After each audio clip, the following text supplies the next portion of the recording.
Hi friends, ఎలా ఉన్నారు? మనం ఎంత అందంగా ఉన్నా, మనకి ఎంత డబ్బున్నా, పేరు ప్రతిష్టలు ఉన్నా, పక్క వాళ్ళతో మాట్లాడేటప్పుడు మన నోటి నుంచి దుర్వాసన వస్తే చాలు, అవన్నీ ఆ వాసనలో కొట్టుకుపోతాయి. అంత పవర్ఫుల్ మన నోరు. ఈ నోటి నుంచి ఎప్పుడైతే దుర్వాసన వస్తుందో మనల్ని ఎవరూ పట్టించుకోరు, సరికదా?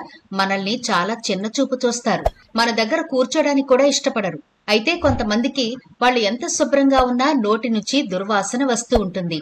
మరి ఈనాటి వీడియోలో అసలు మన నోరు ఎందుకు దుర్వాసన వస్తుంది, అలా రాకుండా ఏం చేయాలి, ఎలాంటి జాగ్రత్తలు తీసుకోవాలి అనే పూర్తి వివరాలు ఈనాటి వీడియోలో చూద్దాం. అంతేకాకుండా 2 పవర్ఫుల్ హోమ్ రెమెడీస్ కూడా మీతో షేర్ చేస్తాను.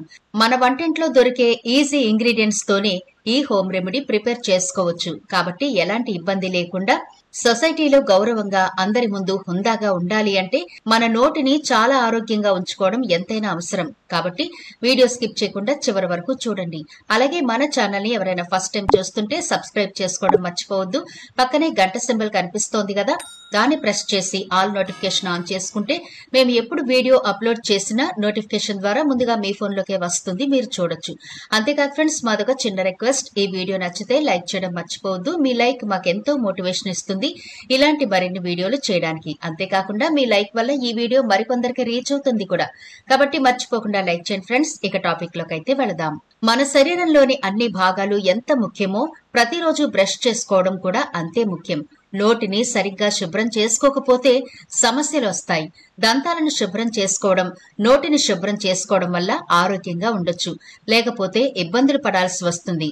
దీని కారణంగా దంతాలు పాడవుతాయి, చిగుళ్లు ఇన్ఫెక్షన్ గురవుతాయి, రక్తస్రావం అవుతుంది. ఇలాంటి సమస్యలన్నీ వస్తాయి. అనేక సందర్భాల్లో ప్రజలు ఈ సమస్యలను గాలికి వదిలేస్తారు, పెద్దగా పట్టించుకోరు. దీని కారణంగా నోటి ఆరోగ్యం మరింతగా దెబ్బతింటుంది. నోటి ఆరోగ్యం క్షీణించడం కూడా క్యాన్సర్ కు దారితీయొచ్చు. అటువంటి పరిస్థితుల్లో దంతాల్లో నొప్పి, చిగుళ్ల సమస్యకు కారణం ఏంటో తెలుసుకోవడం ముఖ్యం. చిగుళ్ల వ్యాధంటే తేలికపాటి చిగురు వాపని దంతాల మధ్య ఫలకం పేరుకుపోవడం వల్ల సంభవిస్తుంది. ఫలకం దంతాలు, చిగుళ్లకు సోకుతుంది. చికాకు, రక్తస్రావం, వాపుకు కారణమవుతుంది. దీని కారణంగా పిరియాంటైటిస్ వ్యాధి కూడా సంభవించవచ్చు. దంతాలు కూడా పోతాయి. ఎవరికైనా చిగుళ్ల వాపు ఉంటే దాన్ని తేలిగ్గా తీసుకోకూడదు. ఈ పరిస్థితుల్లో మీ దంత వైద్యునైతే సంప్రదించాలి. దంతాల్లో నొప్పి సమస్య చాలా సాధారణం. చాలాసార్లు ప్రమాదంలో, గాయం కారణంగా దంతాలు కూడా దెబ్బతింటాయి. దాని కారణంగా ఈ నొప్పి వస్తుంది. దంతాల్లో నొప్పి ఉంటే అప్పుడు మీరు వైద్యుణ్ణి సంప్రదించండి. ఈ విషయంలో అజాగ్రత్త అస్సలు పనికిరాదు. దంత సమస్యలే కదా అని తేలిగ్గా తీసుకుంటే తీవ్ర పరిణామాలు ఎదుర్కోవాల్సి వస్తుంది. చల్లని లేదా వేడి ఆహారాన్ని తిన్నప్పుడు దంతాల్లో సున్నితత్వం ఉంటుంది. ఇది చికాకు కలిగించవచ్చు లేదా తినడంలో ఇబ్బంది కలిగిస్తుంది. దంతాల ఎనామిల్ క్షీణించినప్పుడు సున్నితత్వం ఏర్పడుతుందని డాక్టర్లు అంటారు. చిగుళ్లు, దంతాలు అరిగిపోవడమే ఇందుకు కారణం. దీని నుంచి రక్షణ పొందేందుకు సిలాంట్లు, ఫిల్లింగ్లు చేస్తారు.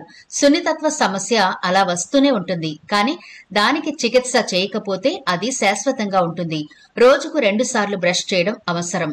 రాత్రి భోజనం తర్వాత కూడా బ్రష్ చేయడం అలవాటు చేసుకోండి. పళ్ళు రుద్దకూడదు. మౌత్ వాష్ ఉపయోగించండి. క్రమం తప్పకుండా ఫ్లాసింగ్ చేయాలి. ప్రతిరోజు సమతుల్య ఆహారం తీసుకోవాలి. మీ దంతాలను క్రమం తప్పకుండా చెక్ చేయించుకుంటూ ఉండాలి. ధూమపానం చేయకూడదు. ఇది చిగుళ్ల వ్యాధిని తీవ్రతరం చేస్తుంది. ఇలా దంతాల విషయంలో కొన్ని జాగ్రత్తలు తీసుకుంటే 10 కాలాల పాటు మన పళ్ళు, నోట్లో ఆరోగ్యంగా ఉంటాయి. మరి ఈ దంతాల సమస్య రాకుండా ఇప్పటికే మీ పళ్ళు పుచ్చిపోయి రంగు మారి నోటి నుంచి దుర్వాసన వస్తుంటే ఇదిగో 2 పవర్ఫుల్ హోమ్ రెమెడీస్ ఈనాటి వీడియోలో చూద్దాం. మొదటి రెమెడీ కోసం 3 పెద్దవి వెల్లుల్లి రెబ్బలు పొట్టు ఒలిచి తీసుకోండి.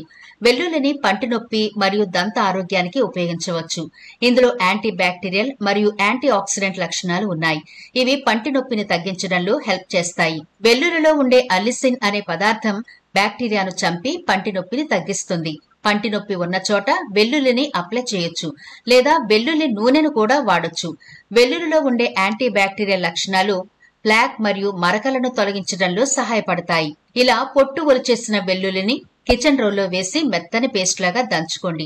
ఇలా పేస్ట్ లా చేసుకున్న తర్వాత దీన్ని ఒక బౌల్లో వేసుకుని మీరు రెగ్యులర్ గా వాడే పేస్ట్ కొంచెం ఇందులో యాడ్ చేసుకోవాలి. అయితే కలర్ఫుల్ పేస్ట్ ను మాత్రం వేయకండి. వైట్ కలర్ లో ఉండే పేస్ట్ ని మాత్రమే ఇందులో యాడ్ చేసుకోవాలి. ఈ రెండింటిని బాగా కలపండి. ఇలా బాగా కలిపిన తర్వాత కొంచెం పింక్ సాల్ట్ వేసి మరోసారి బాగా కలపండి. మీ దగ్గర పింక్ సాల్ట్ లేకపోతే రాళ్ల ఉప్పు అయినా వేయాలి, కానీ సాల్ట్ మాత్రం వాడకండి.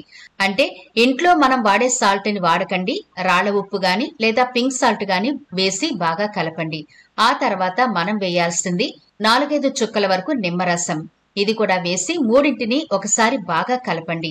ఇలా కలపడం వల్ల వెల్లుల్లిలో ఉండే రసం బాగా వస్తుంది. ఆ రసం నిమ్మరసం పేస్ట్ తో కలిసి మంచి పనితీరును చూపిస్తుంది. ఉప్పు నీటితో పుక్కిలిస్తే నోటిలోని బ్యాక్టీరియా తొలగిపోయి నోటిని శుభ్రంగా ఉంచుతుంది. ఉప్పు నీటితో పుక్కిలిస్తే నోటి దుర్వాసన తగ్గుతుంది. ఉప్పు నీటితో పుక్కిలిస్తే పంటి నొప్పి కూడా తగ్గుతుంది. ఉప్పులో యాంటీ బ్యాక్టీరియల్ లక్షణాలుంటాయి. ఇవి దంతక్షయం మరియు ఇన్ఫెక్షన్లను నివారించడంలో సహాయం చేస్తాయి. ఉప్పు దంతాలకు చాలా ప్రయోజనకరంగా ఉంటుంది. ముఖ్యంగా నోటిని శుభ్రపరచడానికి, చిగుళ్ల వాపును తగ్గించడానికి, ఇన్ఫెక్షన్ ను తగ్గించడానికి ఉప్పు బాగా ఉపయోగపడుతుంది. ఉప్పు నీటితో పుక్కిలిస్తే నోటిలో బ్యాక్టీరియా పోతుంది, నోటి దుర్వాసన తగ్గుతుంది. ఉప్పుతో పళ్లు తోముకోవడం వల్ల కూడా దంతాలు మెరుస్తాయి. ఇప్పుడు మన ఫస్ట్ రెమెడీ అయితే రెడీ అయిపోయింది కదా, దీన్ని ఎలా వాడాలో చూద్దాం. మీకు ఒకవేళ పంటి నొప్పి ఎక్కువగా ఉంటే చేతి వేలుతో ఈ మిశ్రమాన్ని తీసుకుని సున్నితంగా పళ్లను శుభ్రం చేసుకోండి. ఒకవేళ పంటి నొప్పి లేకపోతే మీరు రెగ్యులర్ గా వాడే బ్రష్ తో ఈ పేస్ట్ ని యాడ్ చేసుకుని మీరు బ్రష్ చేసుకోవచ్చు. ఇలా రోజుకి 2 సార్లు, ఉదయం ఒకసారి, రాత్రి పడుకోవడానికి ముందు ఒకసారి బ్రష్ చేసుకుంటే మీ పళ్లకుండే గార పోతుంది, పంటి నొప్పులు పోతాయి, పిప్పి పళ్ళు సమస్య తగ్గుతుంది. ముఖ్యంగా నోటి దుర్వాసన పోయి మీ నోరు, పళ్ళు ఆరోగ్యంగా ఉంటాయి. ఇప్పుడు రెండవ రెమెడీ ఎలా ప్రిపేర్ చేసుకోవాలో చూద్దాం. ఒక క్లీన్ బౌల్ తీసుకోండి. అందులో ఒక 1/2 టీ స్పూన్ వరకు ఆవాల నూనె వేసుకోండి. మరేతర ఆయిల్ వేయకండి, ఆవాల నూనె ఖచ్చితంగా వాడాలి. అలాగే మనం ముందుగా వాడినట్టుగా పింక్ సాల్ట్ లేదా రాళ్ల ఉప్పును మెత్తగా పౌడర్లా చేసి ఇందులో కొంచెం యాడ్ చేయండి. ఇప్పుడు ఇందులో మనం కలపబోయేది పసుపు. అది కూడా ఒక 1/4 టీ స్పూన్ వరకు వేసి మూడింటిని ఒకసారి బాగా కలపండి. ఇంతే అండి, చాలా సింపుల్ కదా ఈ రెండవ రెమెడీ. ఇది చాలా పురాతనమైన రెమెడీ. మన పూర్వీకులు ఇలా చేసుకునే పళ్లకుండే గారను పోగొట్టుకునేవారు. ఆవాల నూనె మీ పళ్లకు, చిగుళ్లకు మంచి పాలిష్ ను ఇస్తుంది, మచ్చలను తొలగిస్తుంది. అలాగే పసుపులో యాంటీసెప్టిక్ గుణాలు ఎక్కువ ఉంటాయి కాబట్టి బ్యాక్టీరియాను చంపడానికి, నోటి దుర్వాసన అరికట్టడానికి బాగా హెల్ప్ అవుతుంది. అలాగే మనం ముందుగా వేసుకున్న ఉప్పు కూడా మన పళ్లకి ఎంత ఉపయోగమో చూసాం కదా. కాబట్టి తప్పకుండా దీన్ని ప్రిపేర్ చేసుకోండి. ఇది చాలా అంటే చాలా ఈజీ. మీరు దీన్ని ఒక్కసారి ప్రిపేర్ చేసుకుని కూడా స్టోర్ చేసుకుని వాడుకోవచ్చు, లేదా అప్పటికప్పుడు చిన్న రెమెడీయే కాబట్టి ప్రిపేర్ చేసుకోవచ్చు. దీన్ని కూడా మీరు 2 పూటలా, అంటే రోజుకు 2 సార్లు ఖచ్చితంగా బ్రష్ చేసుకోగలిగితే మీరు మంచి రిజల్ట్ అయితే చూస్తారు. మర్చిపోకండి, ఈ 2 పవర్ఫుల్ రెమెడీస్ లో ఏది మీకు ఈజీగా ఉంటే అది ప్రిపేర్ చేసుకోండి. అలాగే మీ పంటి ఆరోగ్యం కూడా మీరే చూసుకోవాలిగా, కాబట్టి వేడివేడి ఆహార పదార్థాలు నేరుగా తినేయకండి. బాగా చల్లగా ఉండేవి కూడా తినకూడదు. పంటితో బలమైన వస్తువులు, అంటే బాటిల్ క్యాప్స్ ని ఓపెన్ చేయడం, గట్టిగా ఏమైనా కొరకడం లాంటివి చేయకుండా జాగ్రత్తగా ఉండాలి. అలాగే తగినంత వాటర్ కూడా తీసుకోవడం పంటి ఆరోగ్యానికి చాలా అవసరం. ఈ వీడియోలో చెప్పిన రెమెడీస్ ని మీరు ప్రిపేర్ చేసుకోండి. పైసా ఖర్చు లేకుండా ఇంట్లోనే చాలా అద్భుతంగా మీ నోటి ఆరోగ్యాన్ని కాపాడుకుంటూనే పళ్లకు గార పట్టకుండా, నోటి దుర్వాసన రాకుండా, నోరంతా ఆరోగ్యంగా ఉంచుకునే అద్భుతమైన రెమెడీలు కాబట్టివి తప్పకుండా ప్రిపేర్ చేసుకోండి. ఈ వీడియో నచ్చితే లైక్ చేయడం మర్చిపోకండి. మీ ఫ్రెండ్స్ అలాగే రిలేటివ్స్ కి ఈ వీడియోనైతే షేర్ చేయండి. ఛానల్ ని సబ్స్క్రైబ్ చేయడం మర్చిపోవద్దు. మరో ఇంట్రెస్టింగ్ వీడియోతో మళ్ళీ కలుద్దాం.